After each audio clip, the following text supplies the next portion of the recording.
tema da minha mensagem hoje é: as consequências não são maiores do que a promessa. Vou repetir para você entender e você dar um glória a Deus. As consequências não são maiores do que a promessa. Quantos aqui tem promessa? E quantos aqui já acharam por conta de um ato seu, de alguma coisa que aconteceu na sua vida, as promessas se retardaram? Não precisa levantar a sua mão. Quantos aqui acham que por causa da sua vida, da maneira que você vive, do jeito que você faz, do jeito que você fala, as promessas de Deus se retardaram na sua vida? Ou alguma coisa deixou de acontecer, ou alguma coisa você não vive mais, ou você achou que você perdeu a promessa por causa da consequência que você está vivendo? Hoje a mensagem que eu quero trazer é sobre a vida de Davi. Davi foi um homem segundo o coração de Deus. Davi foi um homem que antecedeu o próprio Jesus Cristo. Davi foi um homem que é citado quando as pessoas olham para Jesus, as pessoas chamam Jesus de filho de Davi. Porém, Davi, como todos nós, não passava de um ser humano.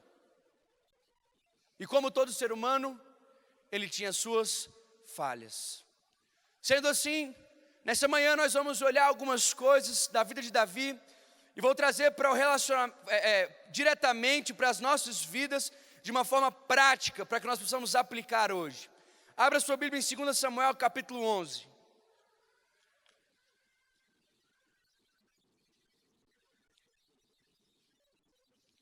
Segunda Samuel capítulo 11, nós vamos ler uma boa parte do capítulo.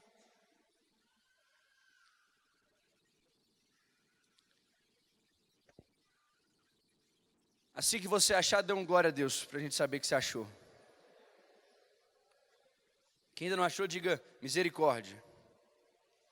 Então, como glória a Deus superou a misericórdia, nós vamos continuar, nós vamos ler. 2 Samuel capítulo 11, diz assim: decorrido um ano, no tempo em que os reis costumavam sair para as guerras, enviou Davi a Joabe e seus servos com ele, e a todo Israel, que destruíram os filhos de Amon, e sitiaram Rabá, porém Davi ficou em Jerusalém. Uma tarde levantou-se Davi do seu leito e andava passeando no terraço da casa real. Daí viu uma mulher que estava tomando banho, ela era muito formosa. Pode ter certeza, irmão, o diabo nunca vai botar uma mulher feia para te tentar. Nunca vai ser, você nunca vai ler na Bíblia: e tinha ali uma mulher horrível tomando banho que não chamava a atenção de ninguém. É sempre, tinha uma mulher formosa, tinha uma grande quantidade de dinheiro, tinha uma grande possibilidade. É sempre coisa que vai chamar a sua atenção. É ou não é? Vamos continuar. Davi mandou perguntar quem era. Disseram-lhe: é Batseba, filha de Eliã e mulher de Urias o Heteu. Nesse momento ele já podia desistir da sua empreitada e falar assim: olha, ela é mulher de outro homem, eu não preciso, eu não estou com falta de mulheres aqui em casa, já tenho o suficiente, vamos deixar isso para lá. Mas não satisfeito, enviou Davi mensageiros que a trouxessem. Ela veio e ele se deitou com ela, tendo-se ela purificado da sua imundícia, voltou para sua casa. A mulher concebeu e mandou dizer a Davi: eu estou grávida.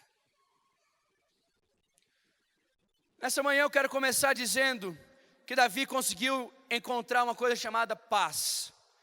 2 Samuel capítulo 7, verso 1 diz que Davi encontrou paz com seus inimigos. Davi derrotou todos os seus inimigos. Deus trouxe para Davi um reino de paz. Pastor, não existia inimigo no nível de Davi. As pessoas de Israel gritavam, cantavam: Saul matou milhares, mas Davi os seus 10 milhares. Davi, aonde ele ia, ele era vitorioso, porque Davi era um homem que consultava o Senhor para cada uma das suas ações. Davi era um homem que não cessava de adorar o Senhor. Davi era um homem que conhecia o Senhor. Davi era um homem que experimentou da graça e do Espírito do Senhor. A Bíblia diz que Davi era um homem possuído. 1 Samuel capítulo 16, 13. A Bíblia fala que ele consultava. Você pode atestar isso em 2 Samuel capítulo 2, verso 1, 5, 19, 5, 23. 1 Samuel 23, 2. Ele perguntava antes de fazer as coisas. Porém a paz que Davi conquistou cegou Davi. Eu quero hoje perguntar para você se não é mais difícil servir o Senhor no tempo de paz, ou se é mais fácil servir ao Senhor no tempo da dor. É incrível, pastor. Pastor Marcos, que quando nós estamos na dor, o entendimento, a noção da necessidade do Senhor, a noção da importância dos tempos com Deus, elas ficam nítidas e claras para nós. Estou em guerra, preciso do Senhor. Eu estou começando meu ministério, Davi chega a dizer a um dos seus servos: eu sou rei, porém eu ainda não tenho a glória. Eu sou rei, porém ainda sou fraco. Davi, no começo do seu reinado, diz para as pessoas: mesmo que eu tenha o título, eu ainda não tenho o direito. Mas qual é a diferença entre o homem que diz eu tenho um reinado, porém ainda sou fraco, para o homem que tem uma guerra e fica em casa? Qual é a diferença entre esses dois? A diferença é que o primeiro Davi não tinha se acostumado com o sobrenatural. Mas o segundo Davi, ele estava acostumado com vitórias.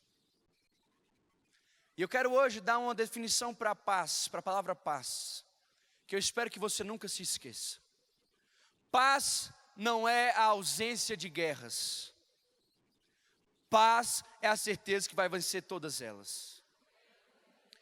Você não alcança paz quando você olha para o lado e diz assim: não tenho mais inimigos. Você alcança paz quando você olha para os seus inimigos e diz: eles não são páreo para mim.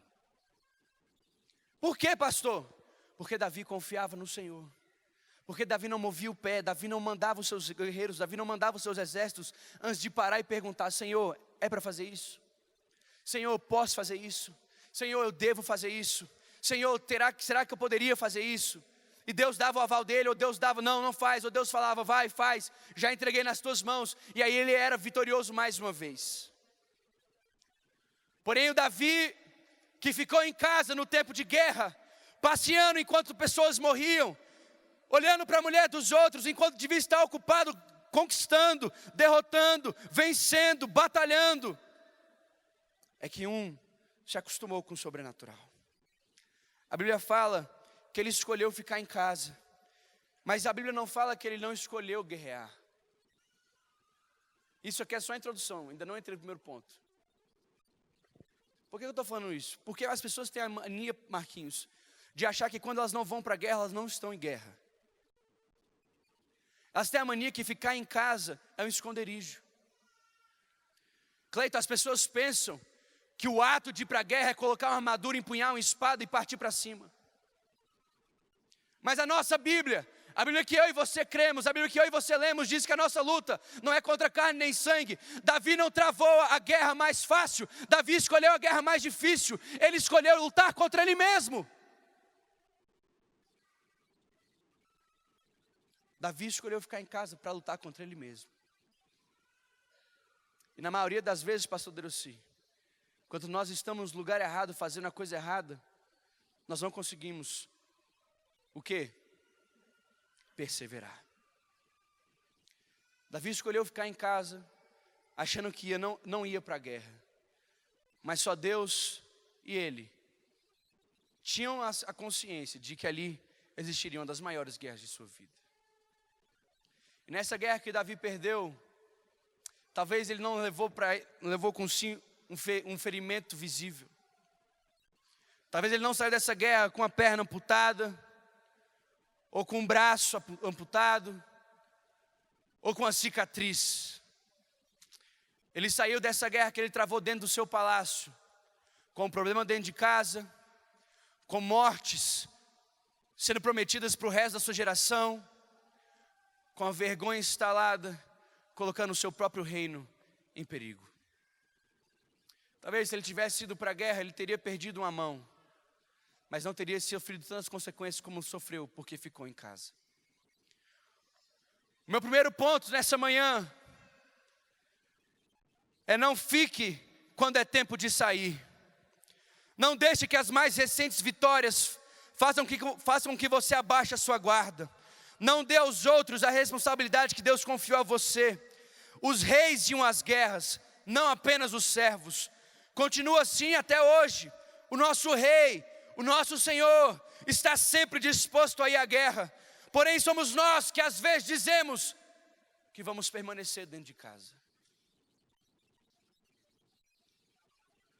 A escolha de sair ou de ficar, ela não cabe a mim, que sou seu pastor. ela não cabe à sua esposa, ela não cabe aos seus filhos, ela cabe a você. É você que tem que escolher que guerra você vai lutar.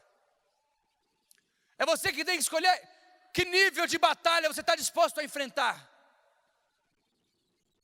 Quando Davi ficou em casa, pastor Ulisses, ele se colocou do outro lado, como seu próprio inimigo. Por que você fala isso, pastor? Porque ele colocou o seu próprio desejo para lutar contra ele. Nessa manhã, quando Deus te diz, parte, quando Deus diz para você, sai da tua casa, sai da tua tenda, para um lugar que eu te mostrarei, um lugar onde eu sou arquiteto, onde eu sou construtor, onde eu te mostrarei, onde eu edificarei para você um lugar. E você diz, não, Senhor, eu não quero. O que é que está te impedindo de obedecer à voz de Deus essa manhã? São os teus desejos?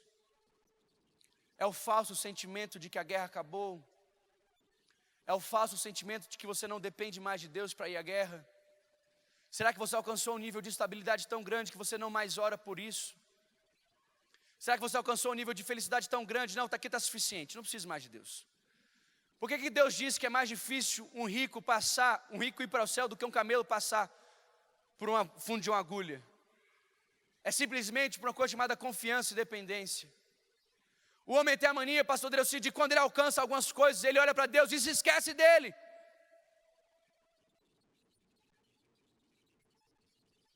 Você pode ler na história. Davi foi o primeiro que experimentou a paz. Talvez você seja o primeiro da sua família que experimentou suficiência financeira. Talvez você for o primeiro da sua família que não divorciou. Talvez você for o primeiro da sua família que tem seus filhos junto com você. Talvez você seja o primeiro da sua casa que conseguiu se graduar. Talvez seja o primeiro na sua casa que não está em dívida. Talvez seja o primeiro na sua casa que não se afundou nas drogas. Talvez você seja o primeiro na sua casa que não passou pelos problemas que todos passaram. Mas isso não quer dizer que você não precisa depender de Deus. Isso não quer dizer que agora fica na sua mão a escolha de ir ou não. Não é porque você alcançou o sucesso que isso agora te dá a chance de obedecer ou não. Não, isso aqui eu escolho obedecer, isso aqui não precisa. Não é porque agora eu tenho 2 carros e uma casa própria, eu dou o dízimo quando eu quiser. Isso aqui já não faz mais diferença. Não fique quando é tempo de lutar. Existe um tempo para todo propósito debaixo dos céus. Eclesiastes 3, capítulo 3, verso 5. Se você não souber discernir os tempos vão discernir você. Se você não souber entender as horas, os momentos, as oportunidades, os lugares, a hora de fazer ou a hora de deixar de fazer, as pessoas vão ter que te contar, ei Davi, sabe aquele momento que você decidiu ficar em casa? Foi o momento que você decidiu perder o seu reino. Ao invés de sair para lutar, ele se contentou em ficar passeando. A Bíblia fala que o reino de Deus ele é tomado pelo quê? Mateus capítulo 11, verso 12 diz que o reino de Deus ele é tomado pelo esforço. E aqueles que se esforçam se apoderam dele. Eu te pergunto, como é que nós vamos estabelecer o reino de Deus passeando dentro dos nossos palácios? Como é que a gente vai estabelecer o reino de Deus brincando de passear, quando Deus diz para a gente sair e lutar? Quando é que você vai ver seu filho aqui com você, do seu lado, assistindo o culto? Quando é que você vai ver sua vida mudar? Eu vou dizer quando. É quando você decidir parar de passear. Como assim, pastor? Irmão, é quando você decidir parar de levar a vida de um jeito que está tudo bem. Ah, acontece. É assim mesmo. Não tem nada a ver, pastor. A minha família está se afundando, meu casamento, pastor, cada dia que passa eu não tenho mais alegria na minha esposa, eu não consigo mais ficar com meus filhos, a vontade que eu tenho é sair de casa, aí eu acordo já pensando na hora que eu vou sair, e quando eu vou voltar, meu coração se entristece. Irmão, para de passear e começa a lutar pelo teu casamento. Para de fingir que não existe uma guerra do lado de fora.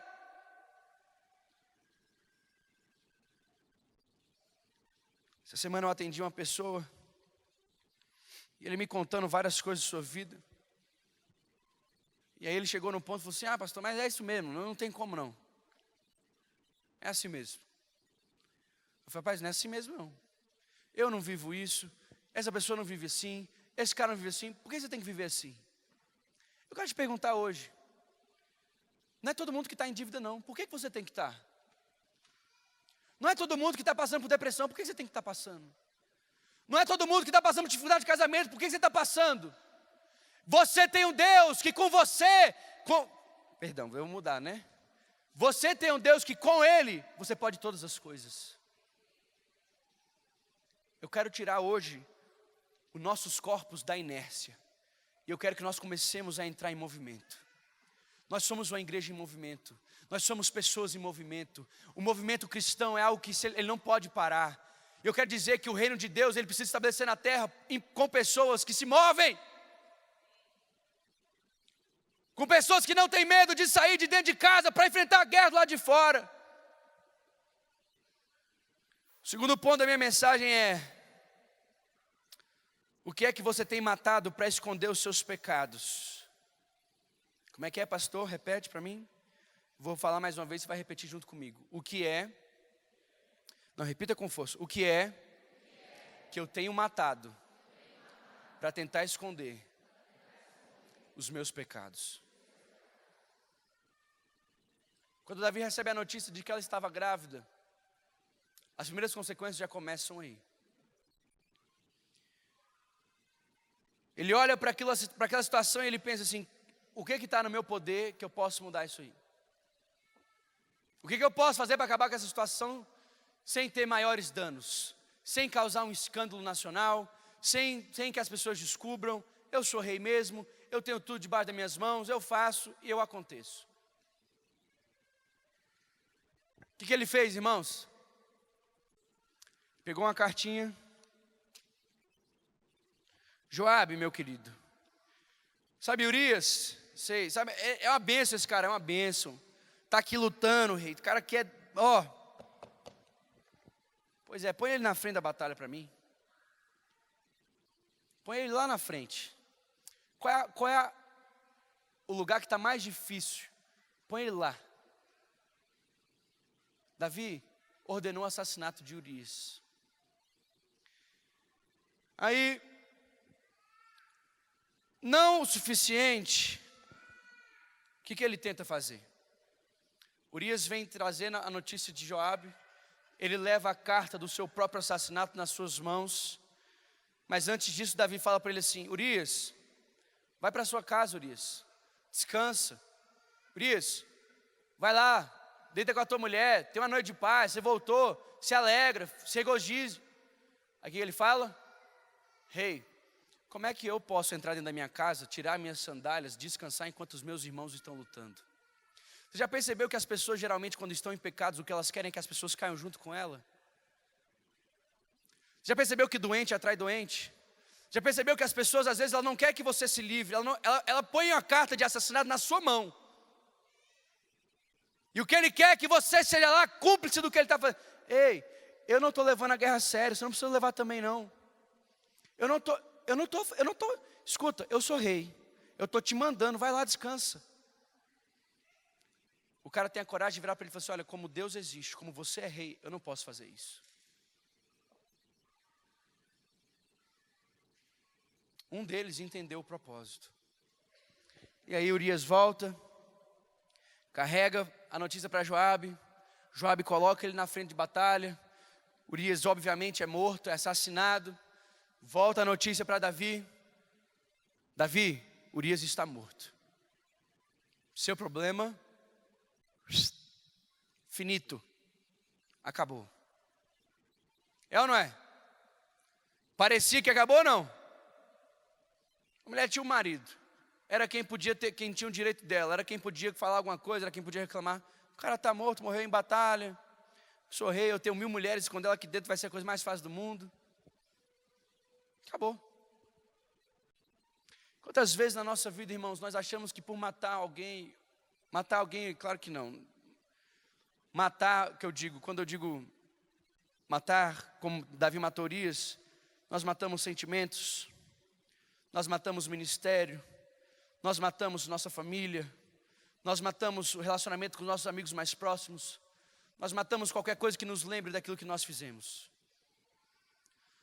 Quando as pessoas queriam matar Jesus, por que elas queriam fazer isso? Por que os religiosos gritavam, eu prefiro o assassino do Barrabás do que o santo de Jesus? Por quê? O que Jesus tinha feito para elas que era tão forte que eles preferiam matar uma pessoa santa que nunca tinha cometido nenhum tipo de pecado, nenhum tipo de injúria, nenhum tipo de nada, e soltar Barrabás? O que é que você tem tentado matar para tentar esconder aquilo que você fez no passado? Não, eu vou sair dessa igreja porque nessa igreja as pessoas já sabem como é que eu sou. Não vou parar de me relacionar com tal pessoa porque essa pessoa me viu xingar um dia, eu não quero mais ter que encarar ela, eu não quero ter que pedir perdão, não quero ter que falar para ela que eu estava estressado, não quero ter que falar para ela que realmente eu estava ruim, bebê, babá, então deixa para lá.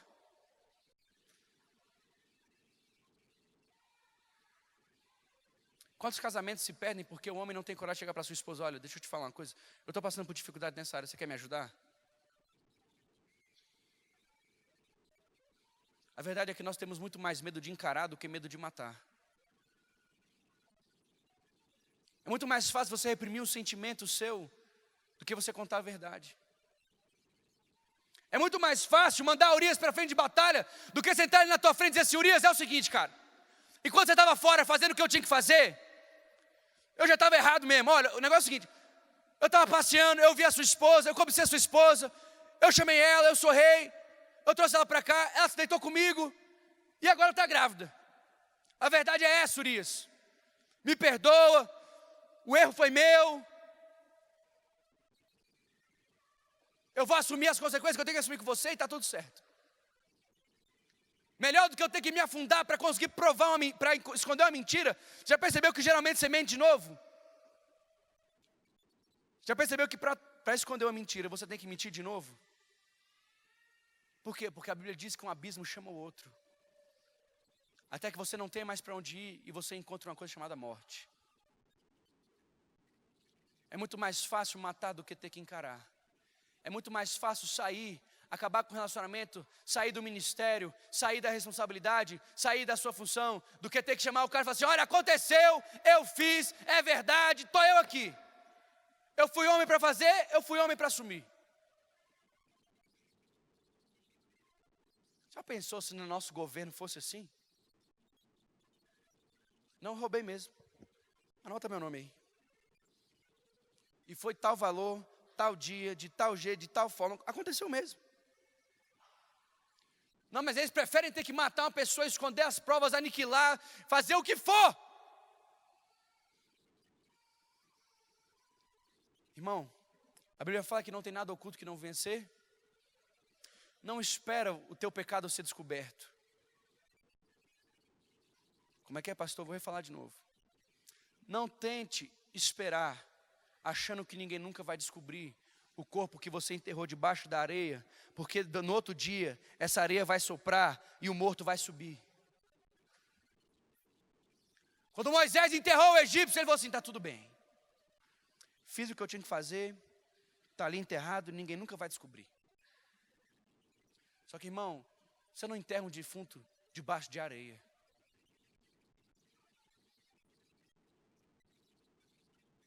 Eu não sei o que é que você tem que desenterrar hoje. Eu não sei o que é que você tem que sair daqui e encarar hoje. Eu não sei o que é que você tem que sair daqui e dizer assim, é verdade, eu fiz. Pastor, é verdade, olha só, minha esposa, amor. Olha, eu estou olhando assim, eu estou vivendo assim. Amor, eu estou fazendo assim, eu estou em dívida, eu estou jogando, eu não sei o que é. Mas eu quero te dizer que matar não é a solução. Porque os homens você pode até enganar. Mas Deus vai mandar um profeta que vai descortinar a tua vida na tua frente. Quando Davi passa por esse problema, ele acha que tudo está bem.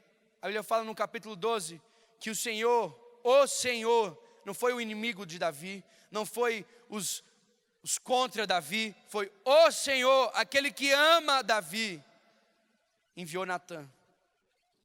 Lê comigo, capítulo 12. O Senhor enviou Natã a Davi. Chegando Natã, Davi disse-lhe, Havia na cidade 2 homens, um rico e outro pobre. Tinha o rico ovelhas e gado em grande número, mas o pobre não tinha coisa nenhuma, senão uma cordeirinha que comprara e criara. E que em sua casa crescera junto com seus filhos. Comia do seu bocado e do seu copo bebia, dormia nos seus braços, e ele a tinha como filha. Era o seu bem precioso. Vindo um viajante ao homem rico, não quis este tomar das suas ovelhas e do gado para dar de comer ao viajante que viera a ele. Mas tomou a cordeirinha do homem pobre e a preparou para o homem que lhe havia chegado. Então o furor de Davi se acendeu acendeu sobremaneira contra aquele homem. E disse Natã: tão certo como vive o Senhor, o homem que fez isso deve ser morto. E pela cordeirinha restituirá 4 vezes, porque fez tal coisa e porque não se compadeceu. Verso 7, então disse Natã a Davi: tu és o homem. Irmão, imagina que situação complicada, você a proferir o juízo, e quando você termina de dizer, a pessoa fala assim: engole as tuas palavras, porque esse cara é você.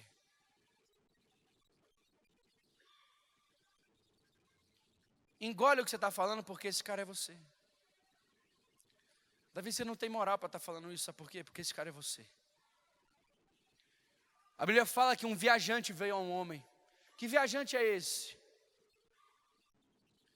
Quando eu estava lendo esse texto, eu pedi a Deus: Deus, me mostra que viajante é esse, que negócio é esse, que vem a um homem rico.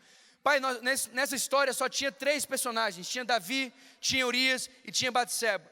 Esse viajante é um 4º personagem. Que 4º personagem é esse que não tem na história de Davi?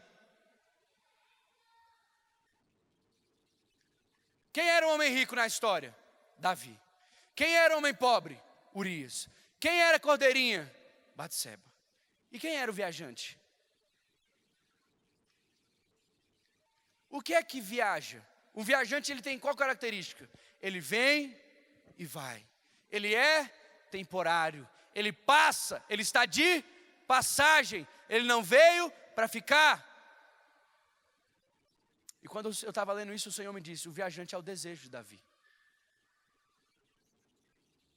O viajante chegou à porta de Davi e pediu dele uma cordeirinha. Davi naquele momento teve o desejo. Porém ele não olhou para o seu próprio rebanho. Ele falou assim: eu vou ali tomar do cara que não tem. E eu quero falar do perigo que é saciar o viajante. O desejo, a Bíblia fala desde Gênesis capítulo 4, quando ele diz para Caim: Caim, o teu desejo será contra ti. Ele está à porta, mas a ti cabe dominá-lo. Como servos do Senhor, como igreja de Deus, eu e você não somos blindados. Nós não somos, como eu poderia dizer, proibidos de ter desejo. Mas nós temos a responsabilidade de dominá-lo. O viajante vem pedindo comida. Ele vem pedindo o quê? Aquilo que você geralmente não pode ter. Aquilo que geralmente você não tem a oferecer. É aquele momento, aqueles 5 minutos de desejo de pegar, de falar uma mentira, de tomar um contrato ilegal, de fazer algo que não vai ser certo. É de passar uma mulher, irmão, e você olhar, e você cobiçar, e você ter desejos. É de nós não conseguirmos segurar a nossa língua quando nós começamos a pensar nos outros e começamos a fofocar. Se nós esperássemos por alguns instantes esse desejo do jeito que ele veio, ele iria embora. Mas a verdade é que muitos de nós temos saciado os desejos dos viajantes em nossas vidas. Coisas que eram para ser temporárias e passageiras estão deixando consequências eternas e dolorosas. Eu tenho para dizer para você hoje, igreja, como o profeta Natã: eu não sei o que é que você está fazendo, mas eu sei que esse homem e essa mulher somos nós. Nós temos desejo em nossas vidas e muitas vezes temos sucumbido a eles, porque a palavra diz que se nós não andarmos no Espírito, nós satisfaremos os desejos da carne. O simplesmente não andar no Espírito já é o satisfazer da carne, porque a palavra diz que a carne milita contra o Espírito e o Espírito contra a carne. O Espírito está pronto, mas a carne é fraca. Se você não sentar à mesa com o seu desejo, você com certeza não dará a ele aquilo que ele veio buscar. Não prepare para ele um quarto em sua casa, irmão. Não acomode ele dentro do seu coração. Não dê a ele um espaço que ele não merece. Quando Jesus Cristo próprio foi tentado, o que ele disse? Na mesma hora ele rebateu com a palavra. Ele falou assim: você não vai morar dentro do meu coração. Ele não chegou para Satanás e falou assim: me pergunta amanhã. Me pergunta amanhã. Volta depois, deixa eu pensar nessa sua proposta. Não, deixa eu pensar na sua proposta, deixa eu dormir pensando nisso. Jesus na hora disse para ele: nem só de pão viverá o homem, mas de toda palavra que procede da boca de Deus.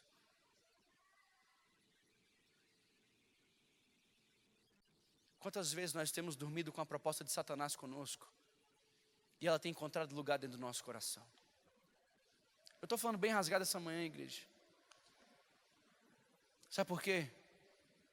Porque não é o inimigo que envia o alerta, é o Senhor. Quem quer te impedir de cair não é Satanás, não. Quem quer te impedir de cair é aquele que disse que para você que ele te livraria de toda tentação. Livrai-me, o quê?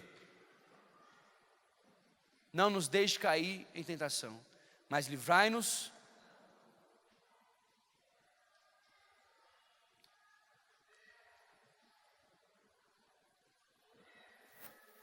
Não há desejo que o Senhor não possa contemplar. Olha o que Deus disse para ele. Lê comigo, irmãos. Verso 7. Eu te ungi rei sobre Israel, e eu te livrei das mãos de Saul. Dei-te a casa de teu senhor e as mulheres de teu senhor em seus braços. E também te dei a casa de Israel e de Judá. E se isso fora pouco, eu teria acrescentado tais e tais coisas. Porém, você desprezou a palavra do Senhor, fazendo o que era mal perante ele. O Urias, o Heteu, feriste a espada, e a sua mulher tomaste por mulher, depois de o matar com a espada dos filhos de Amon. Agora, pois, não se apartará a espada jamais da tua casa, porquanto você me desprezou. Tomaste a mulher de Urias, o Heteu, para ser tua mulher. Assim diz o Senhor: eis que da tua própria casa suscitarei o mal sobre ti, e tomarei suas mulheres e a tua própria vista, e darei ao teu próximo, ao qual se deitará com elas em plena luz do sol. Sabe quem fez isso com ele, irmão? Seu próprio filho. Seu próprio filho levou as mulheres do seu pai para o deck do palácio, onde todo o povo conseguia ver, e deitou com as mulheres do seu pai. Então disse Davi a Natã: pequei contra o Senhor. Disse Natã a Davi: também o Senhor te perdoou, e o teu pecado, perdoou o teu pecado, e por isso não morrerás. Olha para mim aqui. Eu vou entrar no último ponto da minha mensagem, que é: a consequência não é maior do que a promessa. Deus disse para ele que ele tinha desprezado o Senhor. Deus disse para Davi que você escolheu não me ouvir. Deus disse para Davi: Davi, se você tivesse me pedido, eu tinha dado a você. Davi, é como um pai olhando para o filho: Davi, eu nunca te neguei nada. Eu te ungi, eu te tirei de trás das malhadas, eu te fiz rei.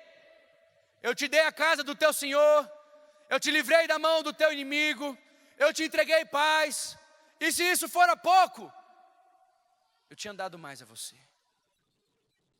A Bíblia conta que nós não temos porque nós não pedimos ou porque nós pedimos mal, Tiago.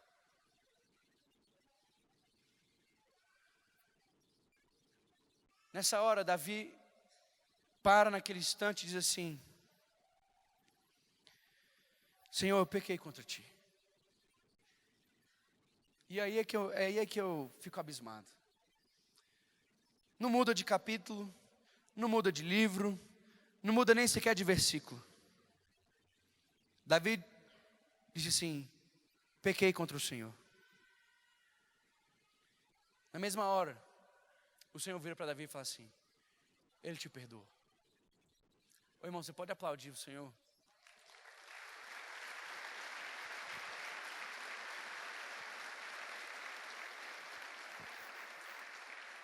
Deus acaba de citar para ele tudo o que ia acontecer com ele. Deus acaba de listar para ele todas as consequências do seu pecado. Deus acaba de dizer para ele: vai ter morte na sua casa, teu filho vai te envergonhar, teu reino, por um tempo, será perdido. Mas eu quero dizer uma coisa, se você se arrepender, eu sou grande o suficiente para te perdoar. E aí,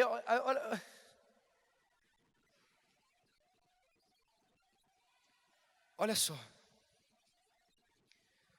Davi diz, Pai, me perdoa. O Senhor diz, eu te perdoo e você não morrerás. Dessa forma, ele fala para ele, você nunca vai deixar de ter um sucessor em Israel. Dessa forma, ele diz para ele, as promessas que eu fiz para você no capítulo 7, dizendo que a tua casa vai ter sempre um sucessor, de que você descansará com os teus pais em paz, de que sempre o trono de Davi persistirá. A promessa continua, Davi. A promessa continua. Então hoje eu quero te convidar a ficar em pé junto comigo, porque eu quero te dizer que a promessa continua. Eu quero ler para vocês algumas passagens que vão marcar esse momento. Atos capítulo 13, versos 23 e 24 diz assim, depois de rejeitar Saul, levantou-lhes Davi como rei, sobre quem testemunhou? Quem testemunhou? Deus, o próprio, testemunhou sobre Davi. Encontrei em Davi, filho de Jessé, homem segundo o meu coração. Ele fará tudo o que for da minha vontade. Da descendência desse homem, Deus trouxe a Israel o Salvador, Jesus, como ele prometera.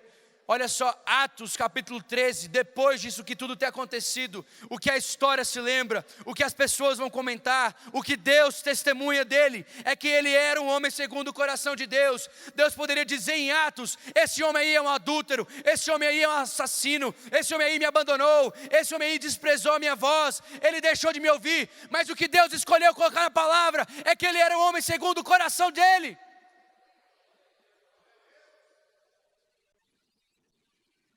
Eu não sei o que você fez ou o que você deixou de fazer, mas eu sei que a promessa continua. Eu vou falar mais uma vez. Eu não sei quem já matou, eu não sei qual ministério você já enterrou, eu não sei qual pessoa você já desistiu, eu não sei qual é o pecado mais macabro que tem dentro de você, eu não sei quais são as propostas que estão dormindo, encontrando lugar dentro de você. O que eu sei é que se você tiver coragem hoje de dizer para Deus, Senhor, olha para mim, eu pequei, Deus é grande o suficiente para dizer para você, meu filho, eu te perdoo, e as promessas continuam.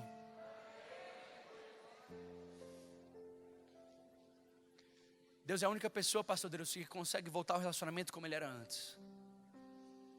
Já parou para pensar que as pessoas dizem, eu te perdoo, mas nunca é da mesma forma, é muito difícil. Porque a pessoa perdoa, mas ela não esquece, é ou não é? O nosso Deus não é assim. O nosso Deus, ele perdoa e ele joga no mar do esquecimento. O meu Deus, o seu Deus, ele não perdoa e fica lançando no seu rosto todas as vezes que você erra. Olha aqui, de novo, ó, de novo. Não, esse aí é o acusador, chama Satanás. O meu e o seu Deus é a pessoa que faz assim, de novo, né, meu filho, vem cá. Vem cá. Deixa eu te limpar aqui porque a promessa continua. Olha para frente ali. Deixa eu te limpar aqui porque você tem que chegar ali. Eu não vou desistir de você enquanto você não atravessar para lá. Fica tranquilo que o plano que eu tenho para você é para chegar ali. Você não vai morrer aqui não, você vai ter que chegar ali. Vem cá, Davi, comigo, vem. Vem cá, o que todo mundo chama de adúltero, vem cá que eu vou chamar de segundo coração meu, vem cá. Enquanto todo mundo está chamando de assassino, eu vou chamar você de homem segundo o meu coração. Vem cá, Davi.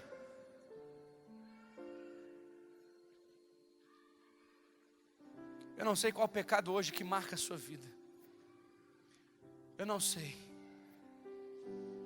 Mas eu sei que você tem promessas na sua vida que vão trazer a diferença para você. Então eu quero convidar você que tem promessa a vir aqui na frente. Eu quero convidar você hoje que quer ter um encontro real com esse Deus, o Deus de Davi. Porque quando o cego, ele vai gritar, ele grita assim, Jesus! Jesus, filho de Davi! As pessoas poderiam pensar, Jesus, filho do adúltero, Jesus, filho do assassino, Jesus, filho do cara que desprezou. Mas as pessoas não pensam isso. As pessoas pensam, Jesus, filho do homem que teve coragem de mudar a sua história, Filho do homem que teve coragem de pedir perdão e se arrepender dos seus maus caminhos, voltar aos caminhos do Senhor e cumprir tudo aquilo para o qual Deus designou que Ele cumprisse. Meu convite é para você essa manhã. É para você que tem promessas na sua vida, mas pensou que as consequências serão maiores do que as suas promessas. Meu convite é para você essa manhã, que precisa ser lembrado que não acabou. Meu convite é para você essa manhã, que precisa ser recordado que ainda há tempo. Eu queria que a igreja fechasse os olhos e que você caminhasse para frente. Eu queria que você viesse até o altar. Porque como Davi, a história vai mostrar a decisão que você tomou. Hoje você pode decidir se as pessoas vão olhar para você daqui 30 anos e dizer: homem segundo o coração de Deus, mulher segundo o coração de Deus, mulher que escolheu voltar. Ô irmão, Deus está me falando que tem alguém aqui que o casamento estava prestes a ser acabado. Você estava aqui, que você está dizendo que não tem mais chance, não tem mais jeito. Deus está dizendo para você: não acabou ainda não. Se você quiser, eu quero. Se você estiver disposto, eu estou.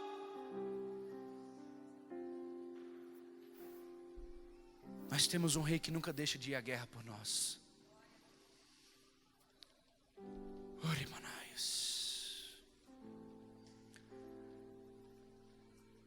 Espírito Santo, Espírito Santo. Outra palavra é que só existe uma pessoa que convence o homem do pecado, da justiça e do juízo. Pai, se nós precisamos de convicção essa manhã, eu peço ao Senhor agora, fala conosco, Espírito do Senhor. Enquanto eu estou orando aqui, pessoas estão entendendo por que estão vivendo o que estão vivendo. Enquanto eu estou orando aqui, a ficha está caindo para alguns. Aquilo que você achou que não era nada, Deus está mostrando para você: meu filho, olha isso aqui. Talvez hoje seja a hora de você encarar a realidade. Talvez seja a hora hoje de você lembrar o porquê que Deus te trouxe essa manhã aqui. Não tenha medo hoje. Olha para mim aqui, igreja. Levanta, olha, abre os seus olhos. Sabe qual é a grandeza de um homem? Sabe qual é a maior grandeza de um homem? É ele ter humildade para reconhecer quando ele errou. É ou não é? Sabe qual é a maior beleza? É que você pode fazer isso quantas vezes você quiser, que Deus vai continuar de braços abertos para você. Então hoje eu quero que esse altar seja um altar de perdão. Esse altar aqui vai ser o lugar onde você vai encontrar perdão essa manhã. Esse altar aqui vai ser o lugar onde você vai encontrar refrigério para a sua alma. Essa alma que estava cansada, abatida. Você chorava sem mais nem ver. Você já estava acostumado com a dor, com a depressão, com o sentimento de fraqueza, com o sentimento de fracasso, com aquele sentimento: meu Deus, por quê? Por que eu cheguei até aqui? Por quê? E o diabo tem assolado da sua mente com pensamentos de morte. Mas Deus hoje veio trazer vida, e vida em abundância. Talvez até hoje você não está entendendo, mas a partir de hoje você vai entender.